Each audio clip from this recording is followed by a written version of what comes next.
araw na aalis na siya, nag-try po ako na i-convince siya baka madala kasi ako po yung secretary. Tapos umiyak po siya. Umiyak po siya. Hindi ko makalimutan na umiyak po siya kasi sabi niya sa akin po na naiintindihan daw po niya ang sitwasyon at alam daw niya yung pangangailangan, pero sa sarili niya hindi pa daw po talaga siya ready na mag-NPA. Kaya tutulong na lang daw po siya sa ibang mga gawain. Kagaya ng pagiging representative ng party list ng Nung kabataan. umalis po siya sa amin, sabi niya, may naka-assign na po daw na task niya maging parang bayan.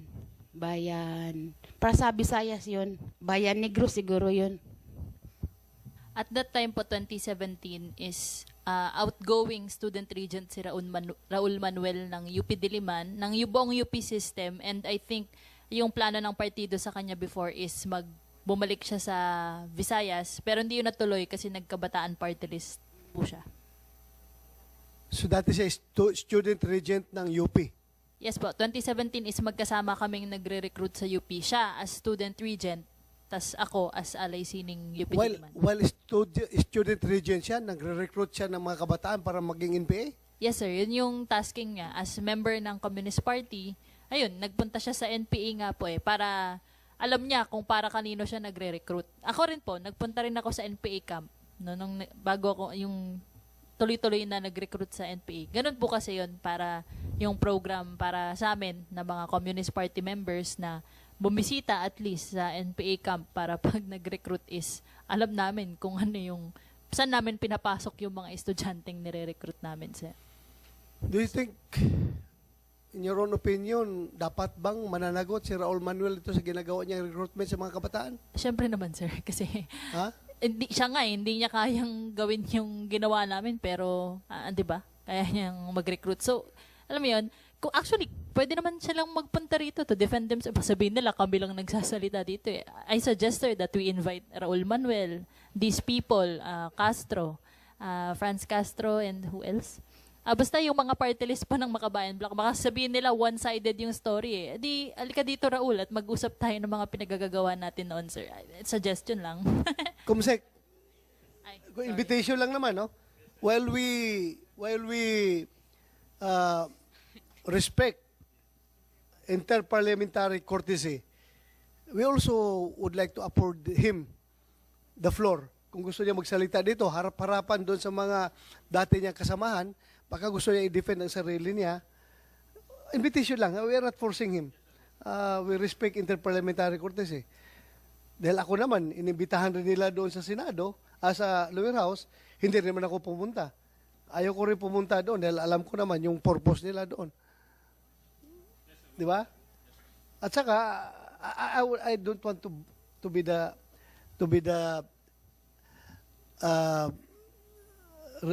yung magiging president. I don't like to become the president. Mamaya yung mga next na mga senador magagalit na sa akin. Bakit kasi inunahan ni Bato pumunta doon. Kami ngayon, pumunta na kayo, obligado pumunta. But anyway, just offer him. Baka gusto niyang pumunta. Yun lang, imbitahan lang ninyo. Pero I don't think pupuntahin dito. Sige lang. Please continue.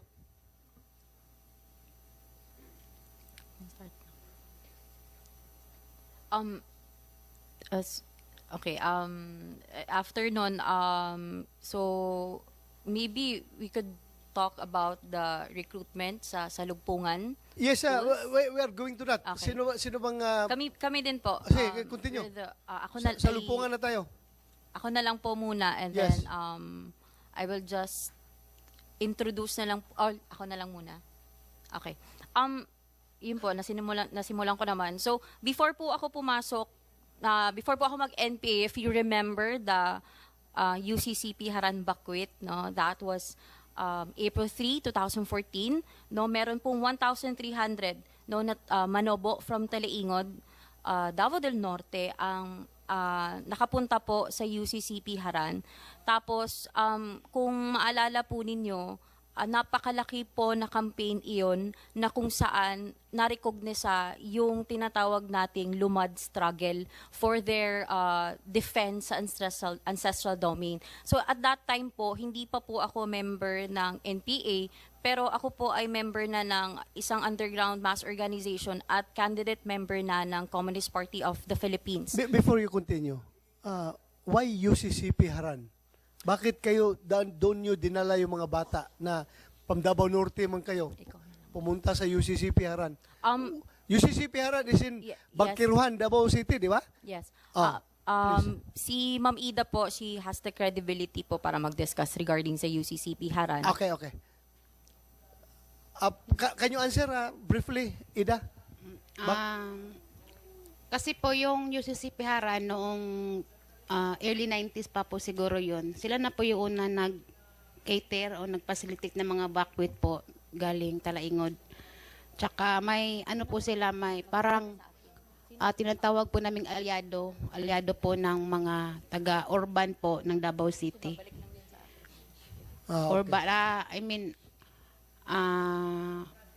Urban committee po ng CPP po. Po nila, mga alyado po nila. Kaya nung nagpa-buckwheat po nung 2014, doon po dinala kasi sila po yung tumulong nung early 90s pa po na buckwheat. Thank you. Maraming salamat. Please continue. Opo, bale Ayan. si UCCP Haran po, part na po talaga ng United Front na pag-oorganisa ng CPP, NP, NDF. Kaya po, hindi lang po sa sektor ng mga kabataan, lalong-lalo na sa UP, sa PUP and other institution, pati rin po mismo sa mga religious groups. So, ayun po, nung napunta po ako dun sa UCCP Haran, we were tasked to immerse with the children. So, ang hindi ko po makalimutan dun ay sabay-sabay pa namin kinanta yung Salugpungan hymn. No, Salugpungan, for the information of everybody, it's a lumad school po sa Lupungan, Tatano, Igcanogon Community Learning Center. Tapos kung nabalitaan po natin na na-close po siya, 55 sa Lupungan School sa Davao Region because of, tawag dito, the grounds na it was operated by the CPP, NP, NDF. And we can attest to you na totoo po na ito po ay ino-operate ng CPP, NP, NDF because I am from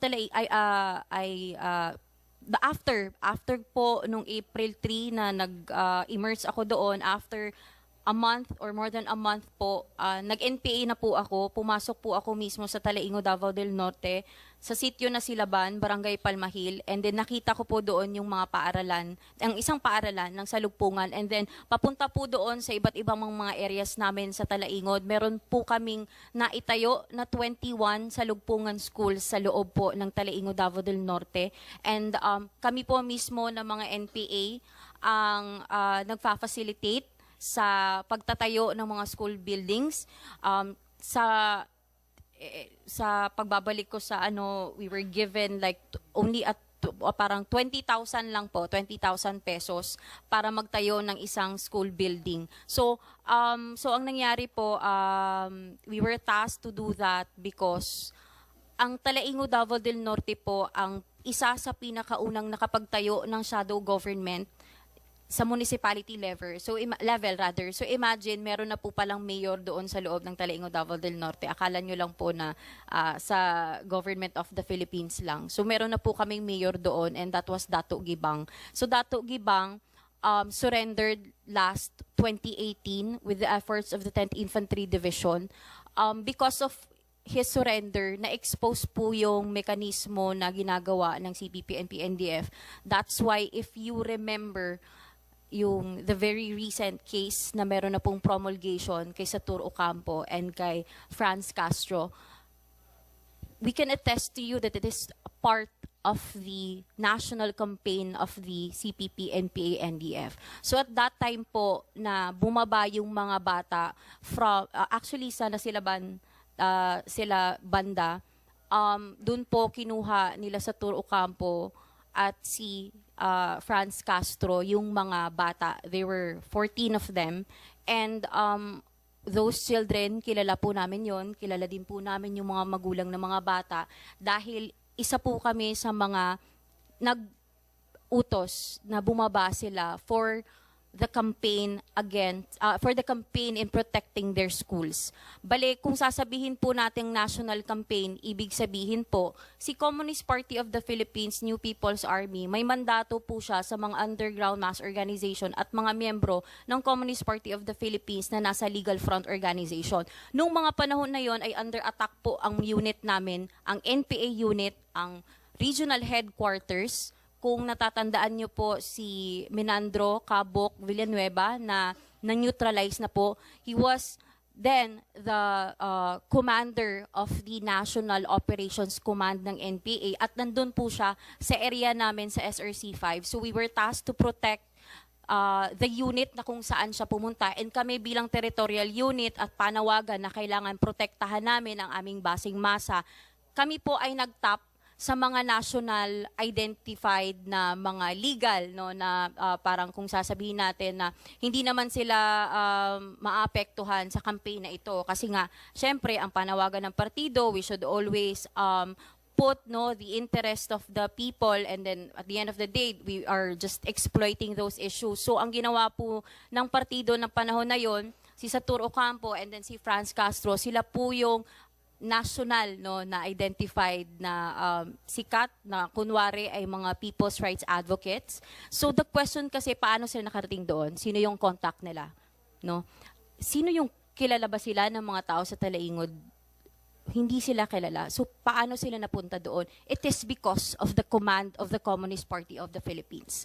So ang partisipasyon po ni Franz Castro at ni Satur Ocampo sa tinatawag nating parliamentary struggle, napakalaki po yan para maprotektahan ang NPA sa loob mismo doon sa unit na kung saan kami galing. So because of that campaign, akala po namin mananalo kami, pero napakatalino na po ng security forces natin dahil alam na nila yung mekanismo ng gawain namin because of course, ilang taon na rin pong paulit-ulit na nagpapabakwit ng mga kabataan at mga kapatid nating katutubo. So because of that, they were apprehended, no?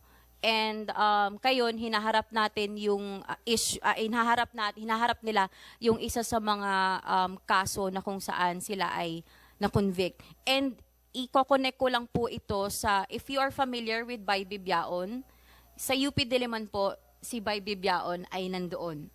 Sa panahon po ng Manilakbayan, si Bay Bibiaon, she is the first ever tinatawag nating babae na tribal chieftain sa Manobot tribe. And if you will Google Bay Bibiaon, makikita nyo na meron po siyang mga awards, no? Lalong-lalo na po sa UP Diliman, meron po siyang natanggap ng mga awards, and actually international awards. Bay Bibiaon is a member of the Communist Party of the Philippines. And we can attest to that dahil si Bay Bibiaon ay kasama po namin mismo sa loob ng Kilusan, mismo sa loob sa Talaingod, Davao del Norte. Ngayon, in connection, no, kasi alam naman natin na sila sa Satur Ocampo, sila Franz Castro, they're really projecting that they are the ones na they're advancing, no, the indigenous people's rights. Pero kasali din po kasi sila doon sa campaign sa Manilakbayan. From 2014 na bakwit hanggang sa 2021 na bakwit, kasali po ang mga legal front organizations and identified, no, na legal front organizations ng CPP, NPA, NDF para doon po sa pagpapatuloy ng kampanya. Si Bay Bibiaon po ay namatay na. Ngayon, gusto pong kunin ng kanyang pamilya si Bay Bibiaon, pero hindi po binibigay ng kung sino mang responsable, lalong-lalo na sa Save Our Schools movement. No? So, wala daw karapatan ang kanyang pamilya na kunin ang katawan ni Bay. And ang sinasabi nila, the last time na nalaman namin kung saan si Bay Bibiaon ay nasa UP Diliman po. And ito po yung isa sa mga crucial na pangyayari. That's why sinasabi si UP, mga balunan ng NPA, etc. Yun ang parating projection. And of course, I don't believe that because I'm a graduate, no, sa UP. Pero yun nga po, dahil meron pong mga legal front organizations na nagtatago, nagiging part po tayo doon sa hindi makatarungang pagtatago din po sa katawan ni Bay Bibiaon. Interconnected po ito lahat. That's why sa Satur Ocampo and Franz Castro, child abuse, harapin niyo po yung kaso niyo. Let's not tawag dito, wag nating lokohin yung mga tao. If you say that the indigenous peoples will be on your side, hindi po yung mangyayari. Isa pong napakalaking sampal sa muka sa mga Talaingod Manobo dahil hanggang ngayon ginagamit niyo po ang muka ni Bay Bibiaon for donations. Kung pupunta po tayo sa Talaingod, For donation? for donations, if you will, Sino nagdo-donate? international organizations or any private entities na naaawa or parang na-deceive din mismo sa campaign. Because, Alam na kaya nila, napatay na si Baby Diaon? yes, actually po may mga press conference na po, na balita na po, napatay na po si Bay Bibiaon and the family, no? Sila na po mismo ang nanawagan na ibalik nyo na po yung pamilya. Pero, hindi po nila kayang ibigay yung katawan ni Bay Bibiaon. Kasi po, pag once na ibigay nila yung katawan ni Bay Bibiaon, lahat po ng katotohanan sa kung ano po ang reason kung bakit nandun si Bay Bibiaon sa UP Diliman, lalabas. Ang pinaka hindi po namin gusto kasi na until now, no, they don't respect the body of Bay Bibiaon. Kasi nga, lahat ng mukha ng Bay Bibiaon, naka-plaster, online, international, may libro pa po siya. And yung libro niya, kilala ko po ang nagsulat. No? He was a former NPA member na we're very fortunate dahil nagbalik loob na po sa gobyerno. Pero pinagpeperahan po nila yung campaign. So, yung Bakwit campaign, yung SOS campaign na to protect the Salumpungan schools, lahat po yun, it is to protect the New People's Army and the mass base and of course, no, to generate funds. And until now, they are doing that. Kaya po, sa ngalan po ng pananawagan namin ng hustisya, we want na sana po maibalik si Bay. And with all due respect, yun po yung gustong mangyari ng mga kasama ko dito. And they will also explain their part na hindi lang po galing sa akin. So, sino mag-explain ng part na yan? Si Dato Tungigman Simoyat po. Dato, But before si Dato po sige. magsalita, parang may video po kaming Sige pa. ipapakita po sa inyo. unahin mo yung video. Go ahead.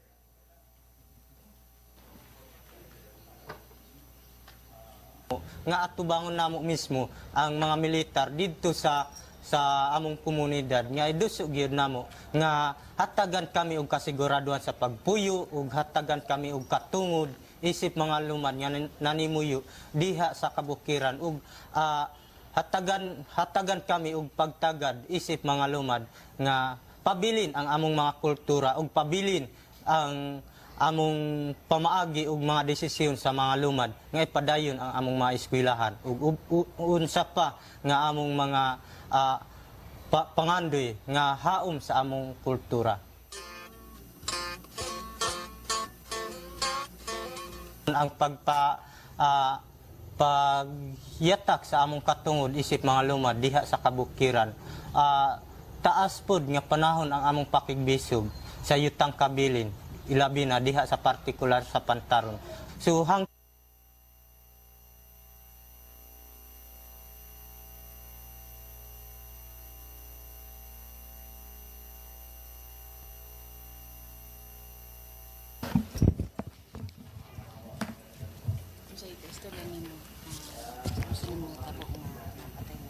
okay, so maayong adlaw sa atong tanan, labi na kang Mr.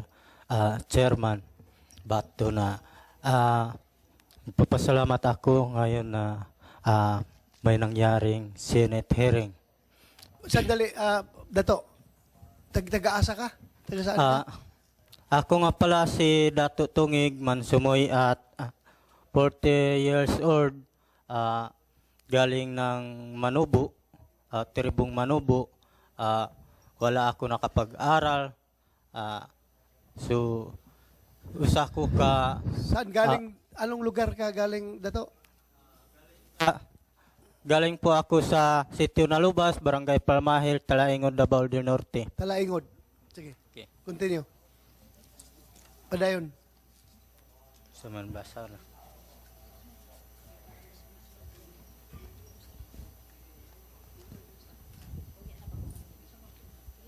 Okay, so kato nakita na to ang ano ko pa yung kasi may video namin nung nasa Haran sa ilang taon yung bakwit sa Haran. Saan ako?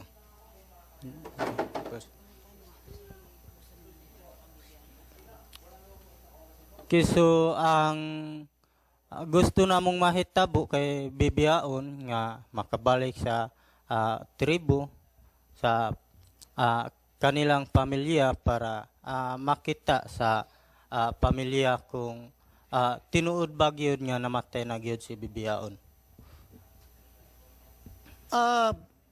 Lumapit na kayo sa pulis, magpatulong para ma-recover yung katawan ni Bibiaon? Opo, yung mga kamag-anak ni Bibiaon, kasi si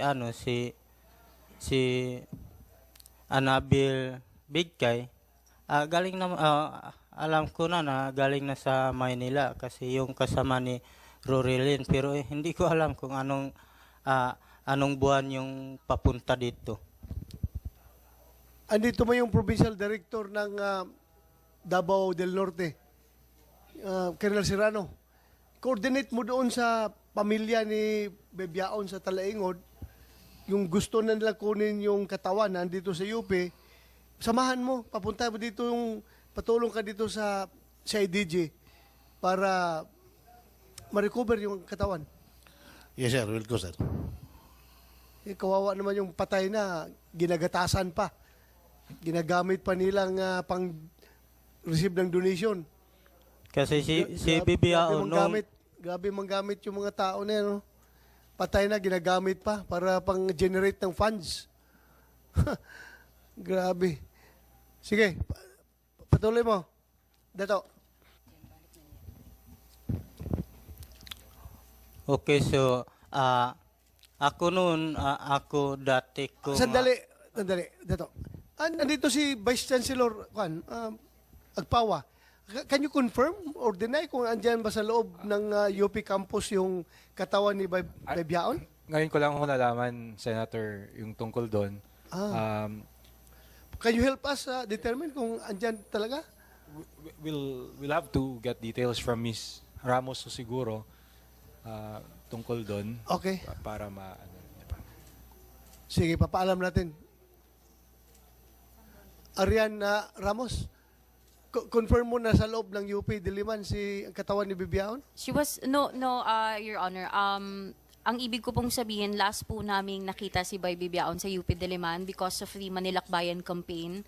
And after po niyan, hindi na po namin alam kung saan na po siya. And I was not updated with the recent activities ng pamilya niya na pumunta po sa, actually, the NTF-ELCAC helped the family of Bay Bibiaon. And I guess, Your Honor, baka po pwedeng makapag-set tayo for the case of Bay Bibiaon because sa case niya po kasi interconnected ito sa Salugpungan schools. Kasi po because of the Salugpungan schools na naging sentro po ng recruitment ng mga kabataan para maging NPA po, maging miyembro ng NPA, yun pong manipulation din po kasi sa prestige ni Bay Bibiaon. So ni-raise lang po namin ito kasi sa kampanya po ng Partido Komunista ng Pilipinas, si Bay Bibiaon po yung icon. So yung mga aktivista po na mga kabataan from UP and other state universities, malaki po yung pagtingin nila kay Bay Bibiaon, and that's why they are, radicalized at ginagamit po yung sitwasyon ng mga kabataan, lalong-lalo na po yung pag-close po ng Salugpungan School. So the issues that I am saying to you are concrete basis para po mag-radicalize ma-radicalize yung mga kabataan. Thank you. PD, Davao del Norte, mayroon pa bang salugpungan sa Davao Norte? Good afternoon, sir. Yeah, good afternoon. As of 2007 to 2019, tama po si Ma'am Arian Ramos, there were 21 salugpungan schools established in the area of responsibility of Davao del Norte, majority are situated in Talaingod. But in October 2019, DepEd Davao issued a closure order in all Salugpungan schools and its affiliate in the province. Hanggang 2019 October lang sila, sir. So ngayon, wala na. Wala na, sir. Hindi na nakabalik. Yes, sir. Pero i-monitor nyo. Sigurado ako babalik at babalik yan. Yes, Lalo sir, na pag hihina yung itong ating NTF-ELCAC, pag hindi ito masuportahan, babalik at babalik yan. I tell you, andyan pa rin yung mga tao na responsible dyan eh. Actually, Hindi sir, pa nga nakulong si Franz Castro, di ba? with regard to the case of Franz Castro, last July 15, they were convicted with Section 10, RA 7610, other acts of neglect, abuse, cruelty, or exploitation in other conditions prejudicial to the child's development. Kaya nga, konbiktado siya, pati si Satoru Campo Satoru and Campo. 11 others. pero, kuhan daw, sigurado yan, nag-appeal yan. Actually, sir, they are on bail. On bail. They are using nag-bail sila for their legal remedies, for their motion for reconsideration. Thank you. Thank you. So, sinong next magsalita? Yeah, please, go ahead. Ida Marie. Pwede po babasahin ko na lang po yung ginawa kong open statement? Yes, go ahead. Ako po si Ida Marie Montero alias Mandy, 42 years old, taga Davao City, dating sekretary ng Sub-Regional Command ng Southern Mindanao Region mula 2015 hanggang sa pagka-dissolve nito. Noon po, kami po ay nakatira sa isang locus housing po na subdivision na marami pong tumitirang mga empleyado o trabahante po ng Alsons. At nung panahon po na yon, pinasok po ito ng KMU at naglunsad ng serye ng mga strikes at picket lines. Pumasok din ang iba't ibang mga organisasyon kagaya ng Anak Bayan noong May 2000 na kung saan ang aking best friend ang naging chairperson sa aming komunidad. Dahil dito ay naging aktibo din po ako sa organisasyon at dito po ako na-recruit. August 2000 ay nagdesisyon po akong mag-RI, yung mag-integrate po sa kasama ang mga NPA sa Guerrilla Front 52 sa Paquibato District. Hanggang June 2001 ay nakadesisyon po ako na mag full-time na NPA. Mga 2006 po, na-deploy po ako sa Talaingod. Tapos pagdating po namin doon, nag-request po yung mga tao doon na magpaturo po sa amin ng ng literacy, numeracy. Kaya kami po noon ng mga NPA, pag nakapunta po kami sa mga community, ay nagtuturo po kami ng literacy, numeracy. Kaya lang po nagka-problema kami kasi mga NPA kami, may din kami kalaban. Napoproblema kami kasi pag may operation, nasama namin sila sa pag-withdraw ba. Kaya naisipan namin na kung pwede, mag-train na lang tayo ng mga taga doon na pwede maging para-teachers para makaturo ng literacy, numeracy sa kanilang mga komunidad. At saka, may usapan po kami sa Rural Missionaries of the Philippines na sila po yung magbigay ng certificate para maging legal po yung pagtuturan ng mga para-teachers. Tapos po, nung mga ilang taon ang nakalipas, nagkaroon po ng resolution ang partido na i-train o ipa-accredit na po sa DepEd yung school po doon kasi para po kasi siyang namin naging basing guerrilla na ba. Konsolidadong area na po siya. Tapos meron na pong mga gobyernong naitayo at saka part po ng services at mass line po namin na ibigay o tumugon sa mga pangangailangan ng masa para po hindi sila matakot na may mga school pinakredit po ng partido sa DepEd. Kaya po, yung sinabi po nila kanina, sa simula po, mabilang lang po sa kamay hanggang sa dumami po.